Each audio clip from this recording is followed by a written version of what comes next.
Do you have hormone resistance, insulin resistance? Well, by the time you may take a test or your doctor gives you a test, you've probably been in that state for many, many years, and you've already caused damage to your brain, nerves, and your organs of your body. Well, in this episode, you're going to learn a very simple test you can do at home that will tell you if this is a problem. Here's the best part. We actually give the solution because this is a massive problem, and yet it's going undiagnosed. So this episode, get your notebook ready because there's a lot of take-home that you need to do, and you need to spread the word on this. Watch this episode. I want to give thanks to one of our sponsors, CytoDefend. Look, at a time like this, I think that our immune system and keeping our immune system up right now is more important than ever. I can also tell you that I pay attention to the things that keep my immune system on par and healthy. So glad that CytoDefend is one of our sponsors here on Cell TV, and it's a product that I use, my family uses, and hopefully you'll check it out. And by the way, you can check it out with the link right here below. If you want to try a free bottle, you can actually get a free bottle, just pay the shipping, and I think you'll reorder after that, but check it out. If you're listening to this podcast and want to access the amazing CytoDefend product Dr. Pompa just mentioned, please visit freeimmunity.com. Again, that's freeimmunity.com.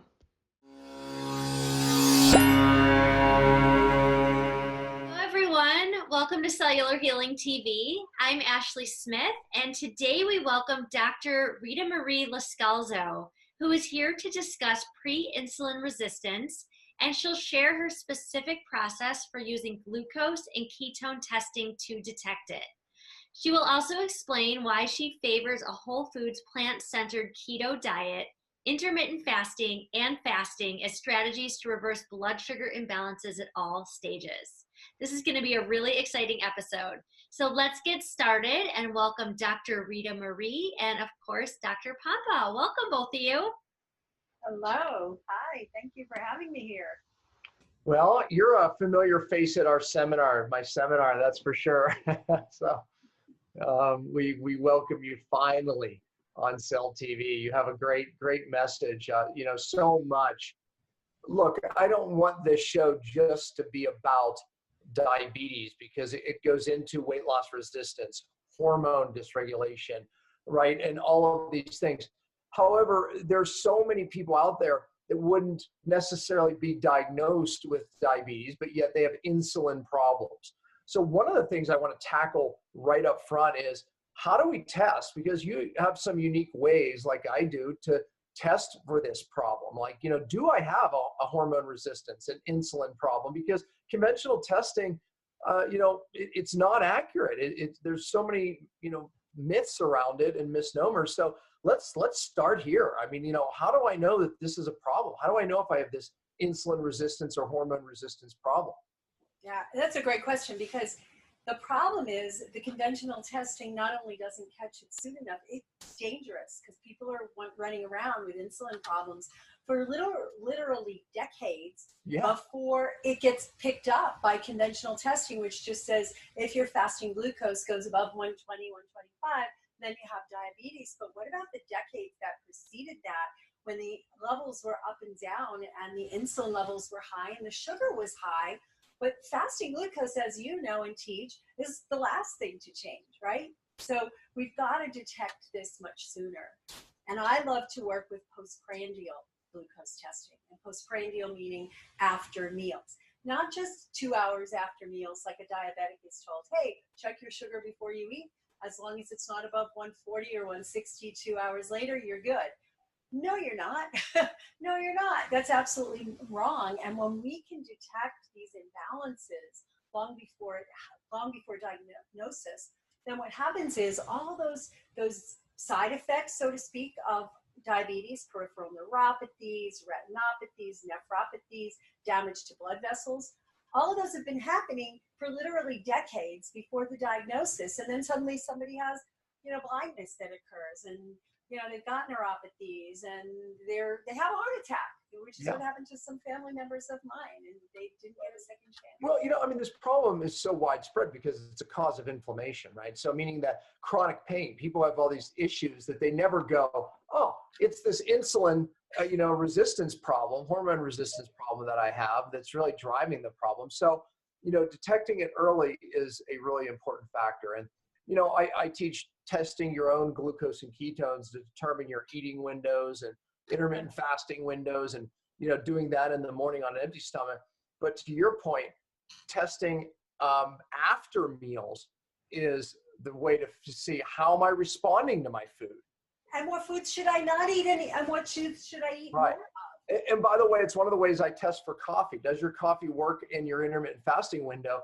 Well, what does your glucose do before and just 30 minutes after? What is it? If it's spiking up, then that could break you out of your fast. So looking at glucose after meals, let's talk about it. Let's give them a strategy. Let me back up 1 second before we give them these strategies. We're also going to talk about strategies of how to utilize, diet and fasting strategies, which is, I think we both would agree, you can't reverse these conditions or get your body to heal without understanding how to work these things in and around it. So we're going to get into that in a minute too. How did you get here? What's your story? Well, I got into the whole health field just through having problems of my own, like you and many others of us, right? You're just falling apart and no Western medicine approach does anything for it. And you start digging and exploring.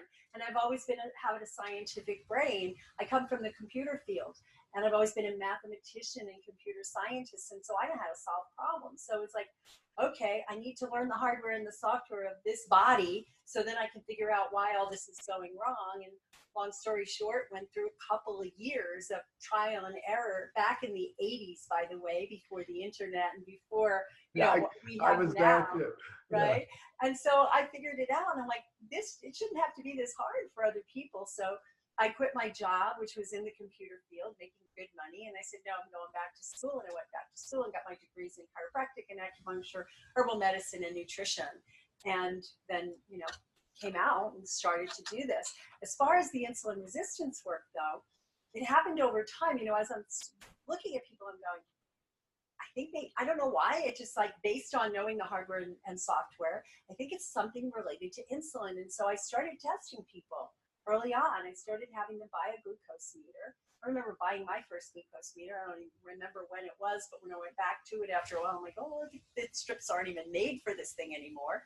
So I would get them to test. And then I thought about it. Like I thought about the physiology. I thought about the biochemistry of it. And I thought, well, we have them test, and then 2 hours later, it should be back to baseline at 2 hours later if you're good, if you're really healthy.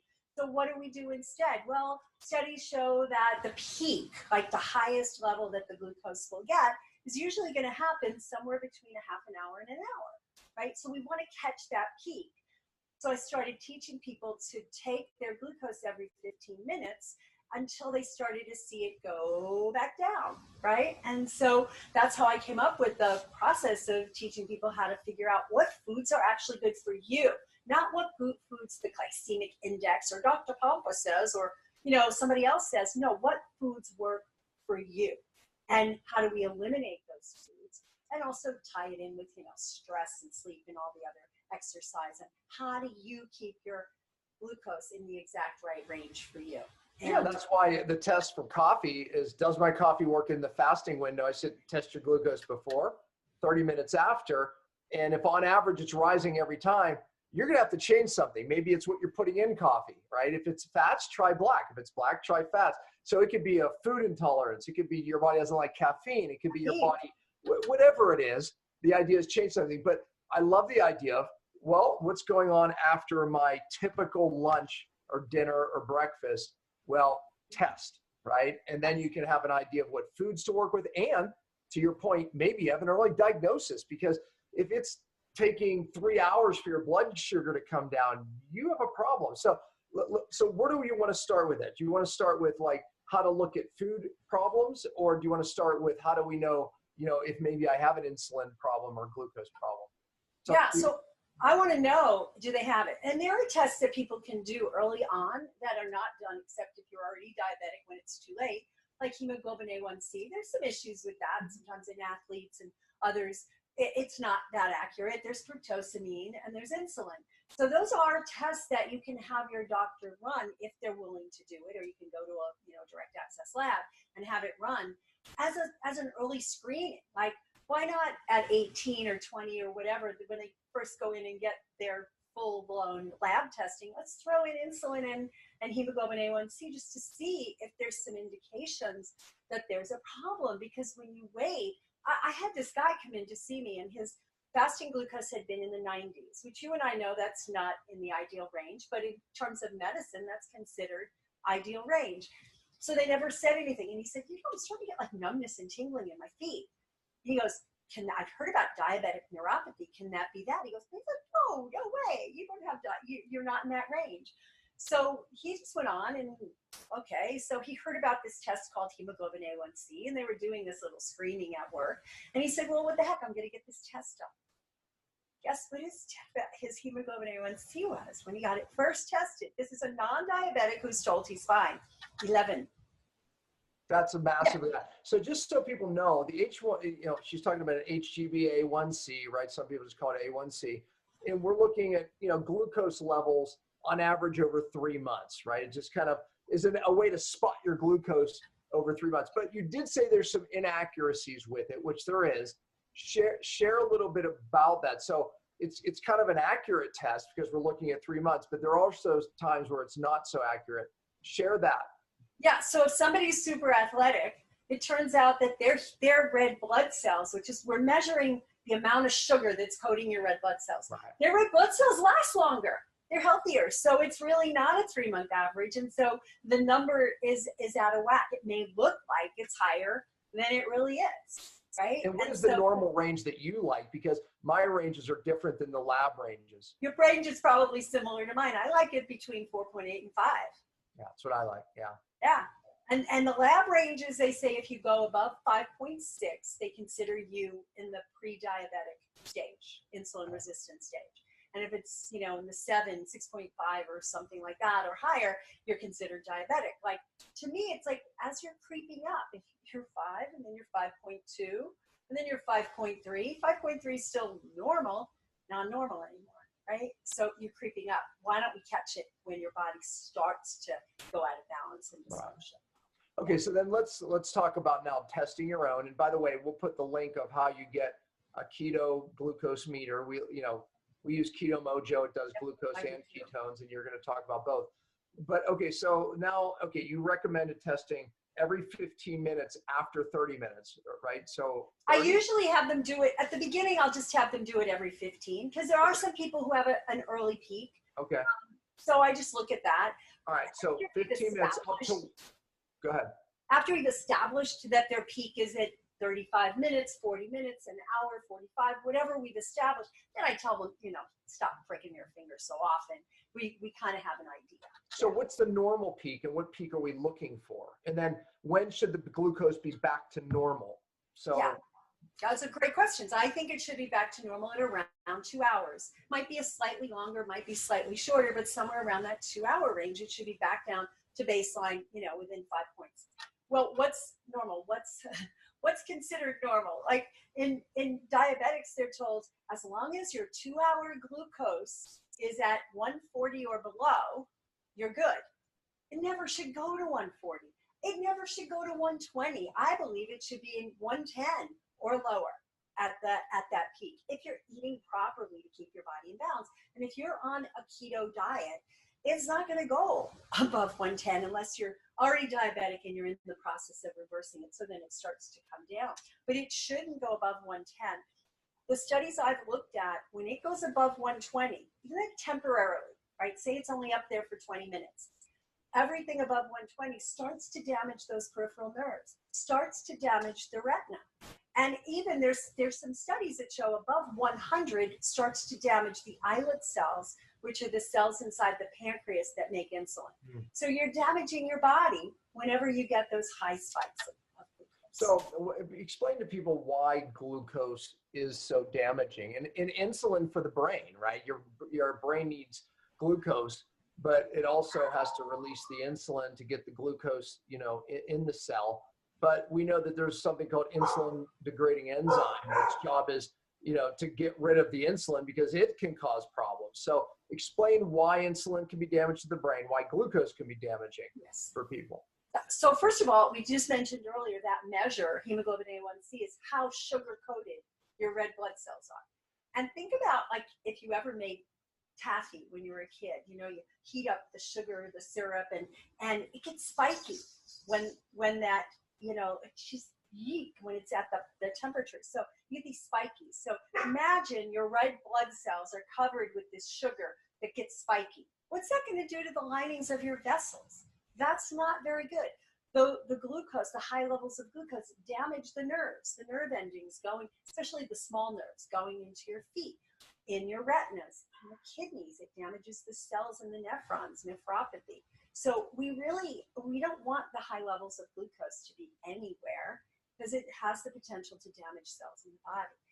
The other thing with insulin, I get a laundry list of all kinds of things at high levels of insulin. I'm sure you've taught people this many, many a time, but it affects other hormones. It affects sex hormone binding globulin, makes that go up, makes your effective utilizable testosterone and estrogen go down, right? Because it's bound onto this thing. It affects TSH. It causes TSH to go up. It affects receptors, not just insulin receptors and creating insulin resistance, but all the hormones can have a resistance. Usually, you develop a resistance to a hormone when the level of that hormone is too high.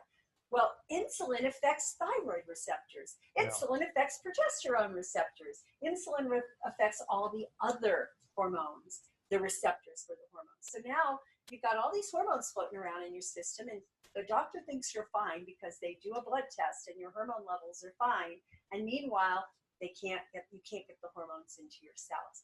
It causes the excretion of magnesium, excess magnesium excretion through the kidneys. Magnesium is critical for getting the glucose across the cell walls with the insulin. It causes increased retention of sodium, which could raise your blood pressure. It causes damage to the lining of your blood vessels. It causes them to get stiff. And you know that your blood vessels need to be fluid, right? You're going to go run, you've got a flood of blood coming through. They have to be elastic. They get stiffened, which causes high blood pressure, which can cause damage, stroke, heart attack. There's so many more, but those are just a few things that are caused by high levels of insulin. Yeah, I always say if you want to age faster than anyone, just keep spiking your glucose and insulin levels, right? I mean, look, periodically the body deals with it, but when this is starting to go on day in, day out, you're aging prematurely. Just to wrap everything you set up in a nutshell, driving inflammation of the cell, affecting your hormones, affecting the way your brain works, your nerves, every aspect of all the pain syndromes and all the syndromes everyone has that are chasing it with medications and even supplements. When the problem is you're running too high glucose and insulin for too long, too much, right? So yeah, it's so we'll talk about some other solutions in a minute, but let's not leave on the table, of how to use post glucose as looking at food intolerances or food that you may not be agreeing with. So talk about that a little bit. Yeah, so foods that are high glycemic, flour, sugar, some of the whole grains even, those can cause the glucose to go up. However, if you eat a food that is causing your body to have an alarm state, like, oh, this food causes inflammation, that inflammation is going to cause the glucose to go up. It causes cortisol to be produced. It causes the mobilization of stored sugar, right? So you can actually get an idea. People will say, wow, I just ate this meal and I had, broccoli and everything else seemed to be what I normally would eat, but it went up. I'm like, well, broccoli's not a common thing to be allergic to, but maybe you are, or whatever it might be that they had that wasn't really a high glycemic food, but caused their sugar to go up.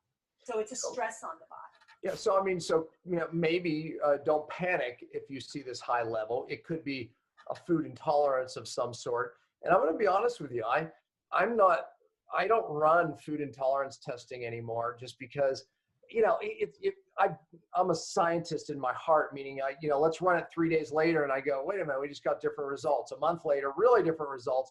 And then people stop eating these foods. They become intolerant to the new ones they're eating. And it's, so I don't even bother with it. I think this is a better way because at least it's cheap. We can immediately see what we're actually reacting to. Right. It's kind of like the pulse test. Dr. Coco wrote a book ages ago about the pulse test, that the pulse will go up as a stress response to eating a food that you're intolerant to, but your blood sugar can too. Right? It's not, there's no absolute. It's not going to be like, well, my blood sugar doesn't go up, I must be tolerant to it. It might not be. You know, you have to take a lot of other things into account, but it's a stressful situation on the body when you eat a food that causes an inflammatory response of the immune system. Yeah. Yeah. All right. So let's talk about, you know, something you and I love and agree on is fasting, you know, for this solution. Why does fasting work? And I guess maybe we should be a little bit, you know, what type of fasting am I talking about? Because I'm a believer in longer fasts and shorter fasts, daily fasts. So all of which are great solutions, but talk about that. There's all kinds of fasting, right? There's even fasting with food. I just ran a challenge for people on Facebook. Partial fasting with food, right? Fasting mimicking.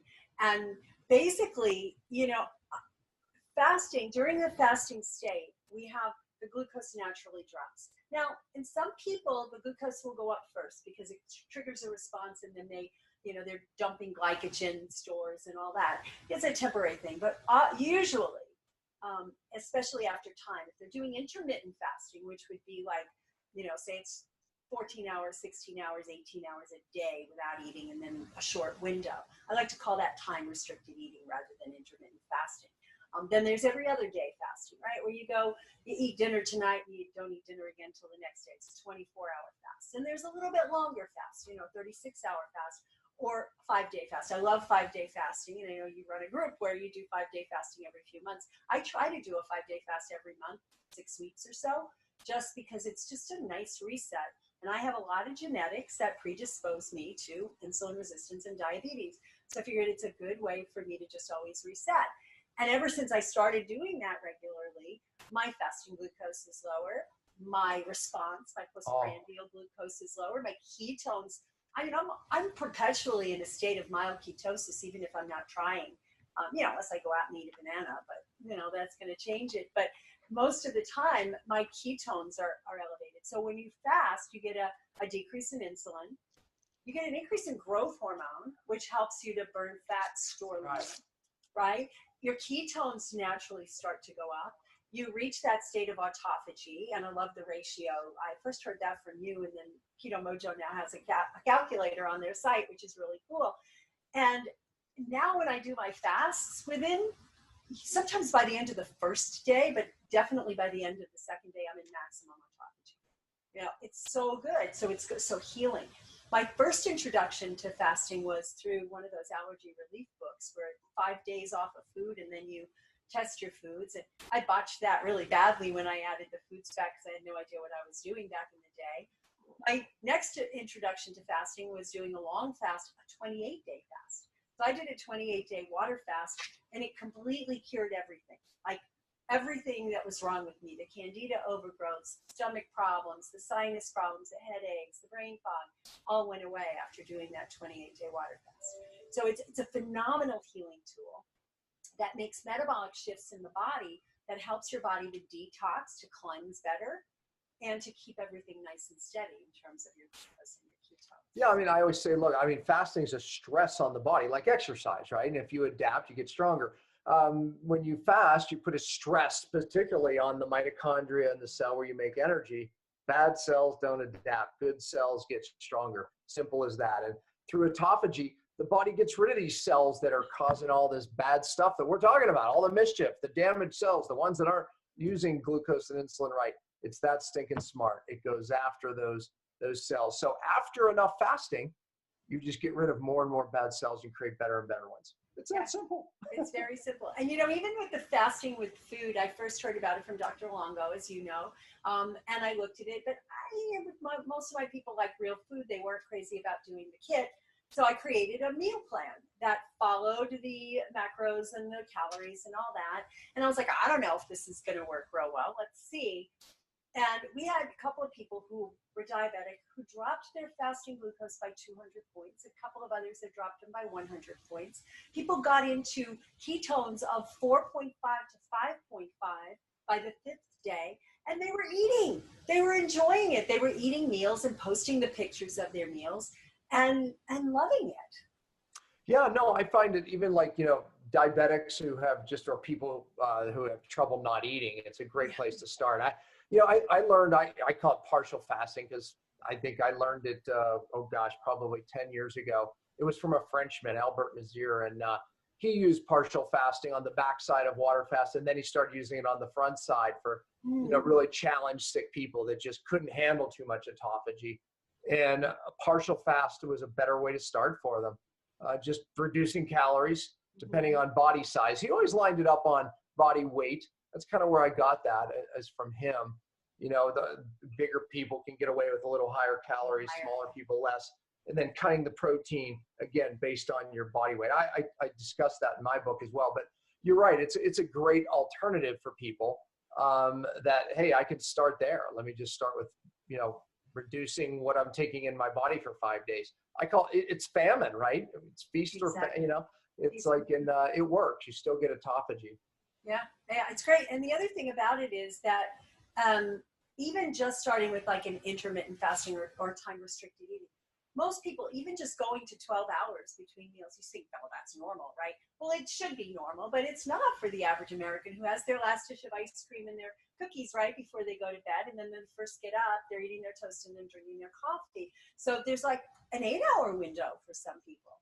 And just extending that to 12 hours, which shouldn't be hard. And then once you do, it's so much easier for people than I was expecting it to be. It's easy for me because I'm fasting adapted and I've been doing it for a long time. I can make friends with hunger. It's okay, no big deal. But for a lot of people, so many people have come and said, oh my God, I'm at 16 hours between meals and I'm fine. And I'm going to go 24 hours. And one of my clients just wrote me a note and she says, I'm on day 3 of a 5-day fast. I'm like, wow. She'd never gone more than 24 before. So I thought it was really fascinating. Yeah. No, I mean, it's the key to living longer, and when we look at studies of just eating less, how many people watching and listening to this have tried to push food away, right? Eat half your meal, push it away. Eventually you fail, right? Because you either give into it or your body thinks it's starving eventually, and then it just starts holding on to everything. If you're eating 800 calories of salad, but short-term, famines work. Like 5 days of eating less and then not does work. Right.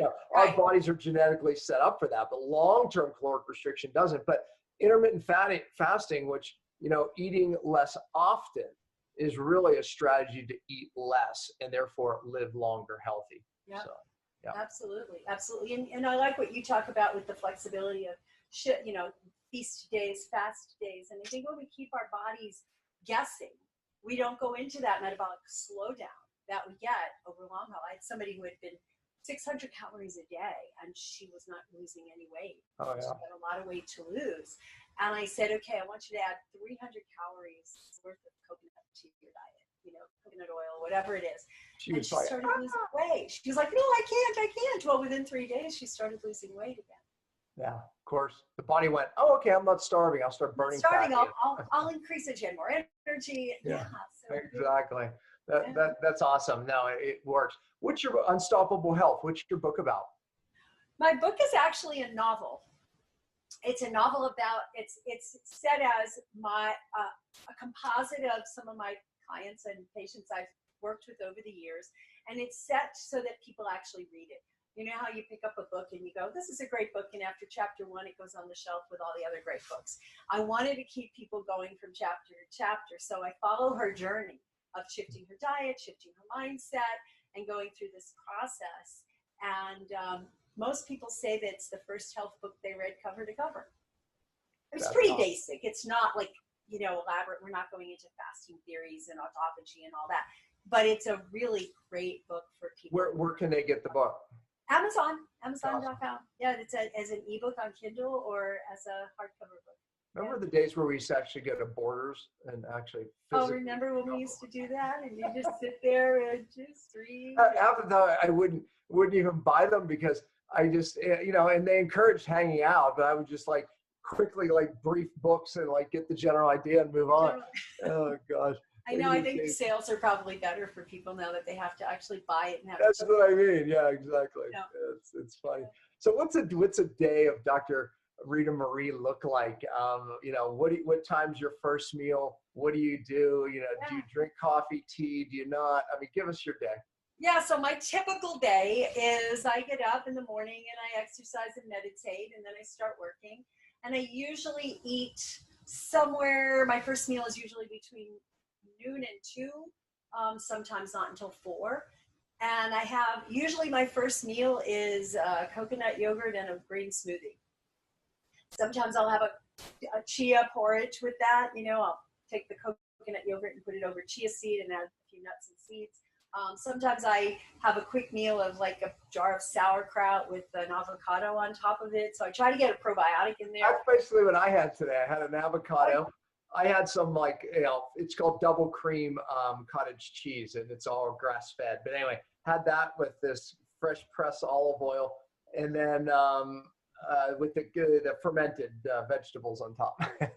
Fermented vegetables, to me, the ferments are just so much what, feeds your microbiome, makes a healthy body and all. So that's what I typically do for my first meal. I drink water up until then. Occasionally I'll have some herbal tea, but generally I just do water until my first meal. I don't drink coffee and never have liked coffee. Always thought it was the most foul tasting stuff on the planet. So I never developed a taste for it. But if I drink a tea on the colder days, which aren't that many because I live in Austin, but I'll be having a mug of herbal tea, chamomile tea, tulsi tea, something like that to get me through. Usually I don't put anything in it, so I don't have to worry about it breaking my fast. And then dinner is usually some sort of big salad with nuts and seeds, and I make these amazing dressings that I put on. I have maybe a stir fry in the winter. In the summer, I don't even want to cook food. I like the simple approach. Over the weekend, I taught a couple of classes, so now I have all these dehydrated pizza crusts that I made that were made out of nuts and seeds and vegetables, and had a pizza last night, so made a cashew-based cheese for the top of it, put some tomatoes and some pesto, and voila, had a pizza. So occasionally I do that kind of stuff too. And I do have a sweet tooth, so I tend to, if I'm going to do a dessert, I'll take some raw cacao and almond butter or coconut butter, and I'll mix that together, maybe a little bit of MCT oil and some chocolate stevia, and voila, it's a little pudding. So quick and easy stuff like that. Man, that's creativity there. I wish I had so much creativity. I'm such a simple eater half the time, just because I'm always moving. Yeah, it's that's usually meat and vegetables, grass fed only. But for dinner and like you in the afternoon, something super quick. Like I just had today. Yeah. It's in some days I eat one meal. So in some days I eat a lot more. Right? Feast famine. For me. Some days I eat one meal, but it starts at 2 and it ends at 6. So that's a very European way of eating and a very tribal way of eating. So just one big social meal. Believe me, I do that plenty of days too. Yeah. So it's like I feel like, I start eating at 4 and I kind of just eat from 4 to 7 and then I'm done. But I start my eating. So it's like I think I'm eating 2 meals sometimes, but it's like no, I kind of just ate. Also people have to understand this is we're talking about eating 2 meals, 1 meal. People go, well, I only eat that, but they're putting things in their mouth constantly. They just don't realize it because they didn't sit down and actually eat, right? Or it's the kombucha, it's this, it's that. Those little things still will spike your glucose and insulin. They will. So the thing about that grazing concept that was popular for a while, and more people are getting wise that that's not right. Just if you think about the biochemistry of insulin, insulin's a fat storage hormone. Right. And if you're eating every couple of hours, the insulin is constantly elevated. Do you want to be in fat storage mode most of the day? No. So you separate, depending on how many meals you're going to eat. If you're going to eat 3, make them 4 to 6 hours apart. If you're going to eat 2, make them 4 to 6 hours apart. Yeah. And if you have 2 in that 4 to 6 hours apart, you've shrunk your eating window, so you have more of a fasting window. And then fasting is where all healing happens. Fasting fed is where building happens, and fasting is you need both. Yeah, and we need both, right? Yeah, you need both. Even when I say, hey, fast for 5 days, pick another 5 days sometime and feast. Literally, do high protein or do high healthy carbs. Do something, to stimulate the other pathway, right? Both are healing, anabolic, catabolic. You need both. Yeah, absolutely. I just did that while I was in Hawaii. I couldn't resist. They had all these, they were making creams and cheeses out of cultured macadamia nuts. I mean, is that tropical or decadent? So yeah, I was eating my celery sticks with tropical decadence on top of it. And yeah, I did that for more than 5 days. Gosh, yeah, see that's easy to do. And I love it because I don't get bored.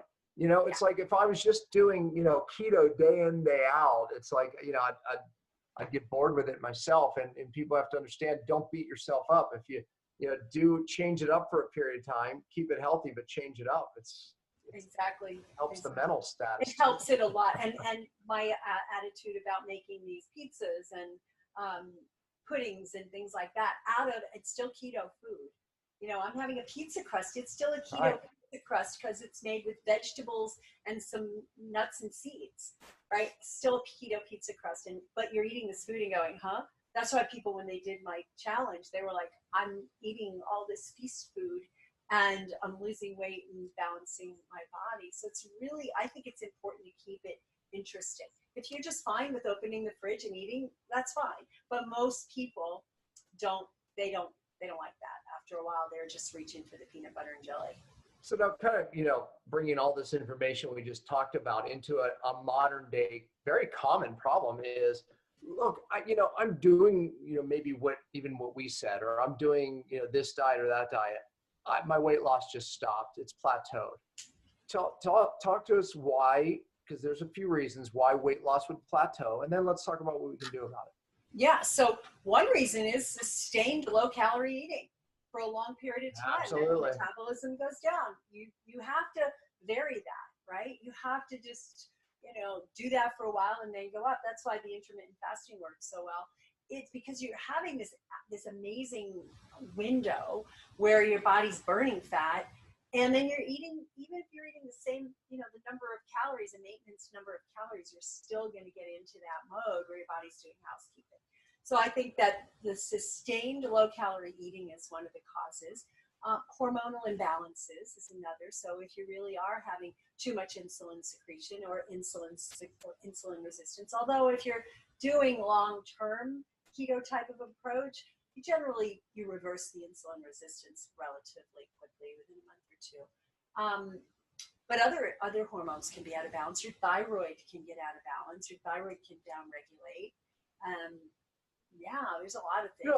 One of the things microbiome imbalances, and not just absolutely. You know what? One of the things I'll add to it too in this conversation, even as a causative factor of some of the things you said, is toxins just in general. Oh, right? yeah. Toxins go in and they come into those membranes of the cells and they just drive inflammation, blunt the hormone receptors, create insulin resistance. Yeah. I remember, years ago, it was a study that I used to show. I haven't shown it in a while, but 35% of insulin resistance was caused by toxicity. And then I read another study. It was like how much of it's autoimmune. It was like almost 50%. So I'm like, okay, well, if you add this to this, you're at 85%. Yeah. Toxin-induced insulin resistance or hormone resistance. Even one of the reasons I've seen too is people, they're losing fat cells. And then what's stored in the fat cells? The toxins, right? Yeah. And then so now you start pushing toxins out. And of course, it creates insulin resistance and it shuts down weight loss, and it affects the thyroid, shuts down weight loss. So, that's another big positive. The body also, when you're releasing the toxins from the cells, now you have it in circulation. You're going, oh, I got to store this back. So you release it and then it gets stored back, and you release it and it's stored back, and you hit this plateau. And I had somebody who was she would lose the weight for a while, and then after 4 or 5 days, she'd start to have really bad neurologic symptoms from releasing, and her weight loss would plateau. So we had to play around with that in other ways. This about my book is we had the fasting trio created, which is cytodetox, which is it's a binder that works in and around your cells. Bind that just stays in the gut and pulls that toxic complex out, so you don't auto-intoxicate. Yeah. And then there was another one, it's called Fast Tonic. It's molecular hydrogen, because people get this rise up of hydroxy free radicals. But those three together we learned, so when people fasted, they would release toxins and feel like garbage, right? And everything would be bad. So we learned by just throwing these into the system to control that toxin release, they'd be able to fast with greater success. And anyway, it might be a help to someone listening. Absolutely. Yeah, absolutely. Yeah. Awesome. So this is a question for you. So if you had one tool in your shed that you would say, okay, this is it. You can't use anything else, right, in your clinic. What would it be? You're only allowed to use one. I know it's not the perfect world. Only one. You mean in terms of, what would you do to help someone? Like everyone that walks in your door, you can only use one thing. So what would it be? I'm asking the question. I'm thinking to myself, I don't know. I can't wait to hear what you said. If I had to answer that, because, there's so many things and everybody's unique and everybody's different, but the thing that I see best is fasting, fasting in a plant-based keto diet. Yeah. Yeah. I think fasting would be mine, and people would think, well, not cellular detox. Well, here's the problem. I mean, cellular detox, it still requires purchasing products. Maybe some people can't afford it. It still requires, a lot of fasting is the oldest therapy known to man, right? You're relying only on the innate intelligence, right?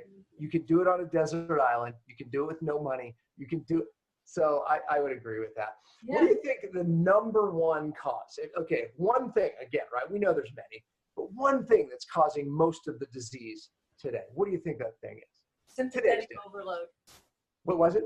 Sympathetic overload. So people are in stress mode. They go into the sympathetic nervous system. That kills everything. You could be eating a phenomenal diet and you can be exercising, but if you're in this stress mode and the sympathetic nervous system's in control and you don't let the parasympathetic get control, the vagus nerve and all those things that heal, you can't heal. I've seen it.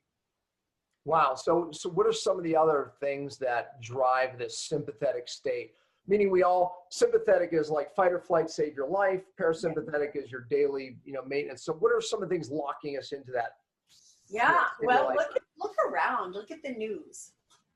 The news is playing on getting people up in arms against something. People tend to have stressful jobs. They're trying to make ends meet, right? Their kids are doing whatever they're doing. And there's certain people who are wired just naturally. When you look at genetics, I'm actually wired for sympathetic dominance, and I've had to really work at using strategies and techniques like heart math and meditation to get myself down. But there's certain genetic patterns where you're going to be more likely to be what I call hypervigilant, right? You just like everything causes, you're a perfectionist. You got to be perfect, and you get upset about everything, the worriers of the world. So, a lot of it is driven by there's the stress of the electromagnetics. There's just stress of the toxins in the environment. So all of those things are driving this. The body doesn't know the difference. Physical, chemical, emotional. It puts you in that same adaptive stress that you're talking about, right? So what are some of your, favorite solutions to that? If someone's going, okay, well, that's me. What are your favorite solutions? Well, I really love a process from the Institute of Heart Math. And it's a process of combining breath with appreciation. And you have to stop yourself. But before you start to apply it when you're in a stressful situation, I just have people just stop, 30 seconds to 2 minutes, multiple times throughout the day before each meal is perfect. Because in order to digest your food, you have to be in parasympathetic.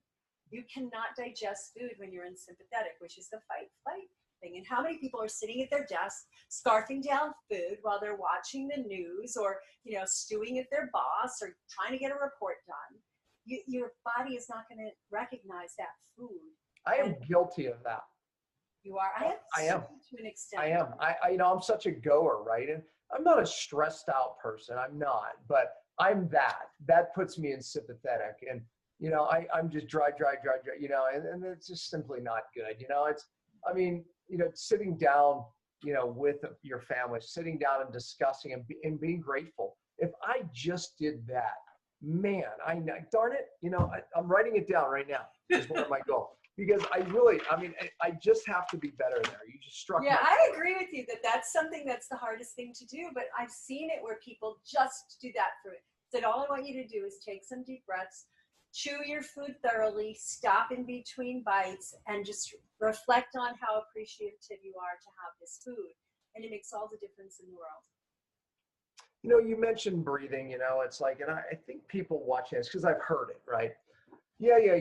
You know, it's so in vogue right now, you know, breathing, meditating, breathing. But you know what? It's like, you know, I'm speaking for the person watching, you know, I just, you know, I don't do it with any lasting time, meaning I do it for 3 days, I stop. I do it for 3 days, I don't notice anything, I stop, right? It's like, so, I mean, how have you put that honestly into your life? Because I'm speaking for the person who goes, yeah, I know, but it, you know, I just really haven't put it in my life.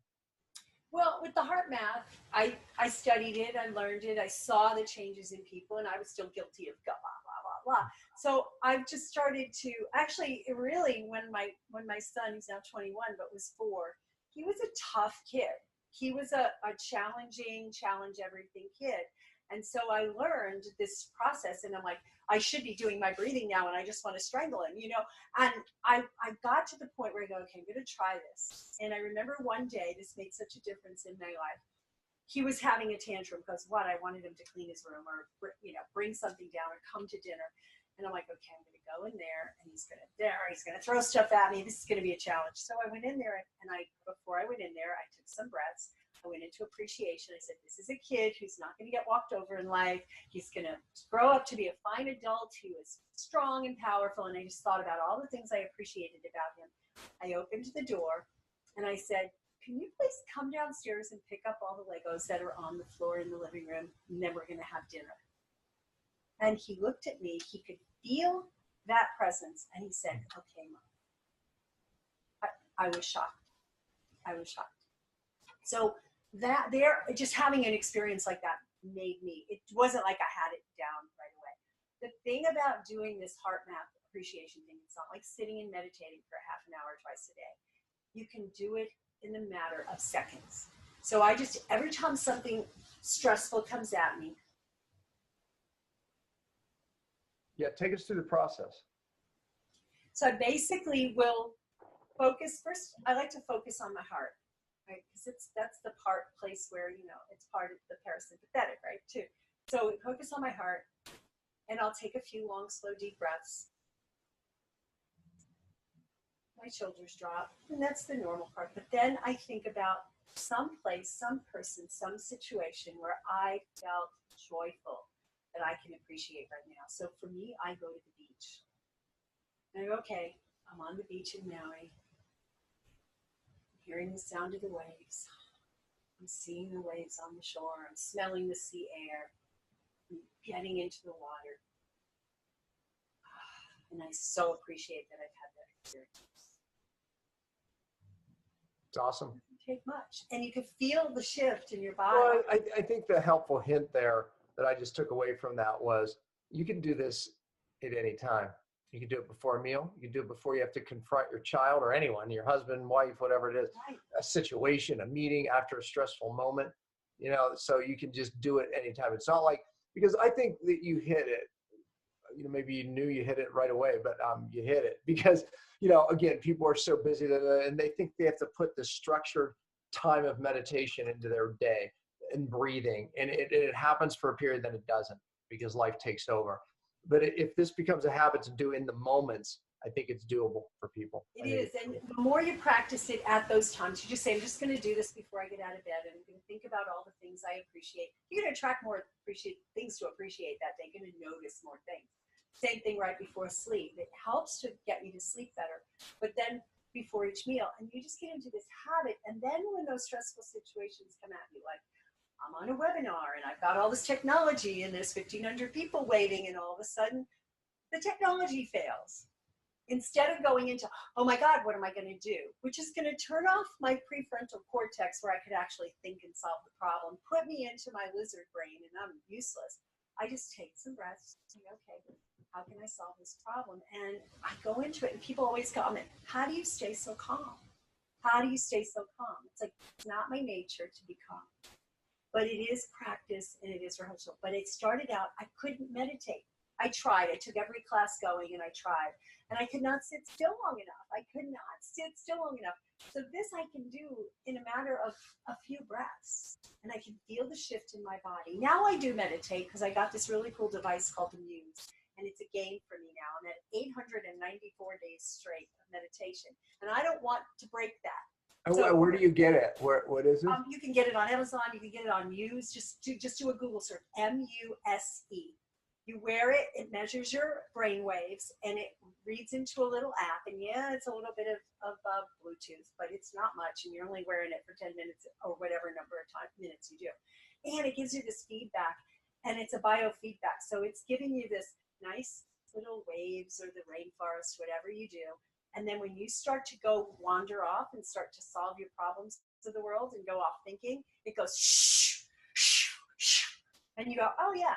And then when you're calm, it goes, the birds go tweet, tweet, tweet, tweet, tweet, tweet. I like that. I like that. Feedback. And it's helped me. And it's a game, you know, the competitive. If my wife were doing it, all you'd hear is tweeting. Tweet, tweet, tweet, tweet. What do you have, a bird game over there?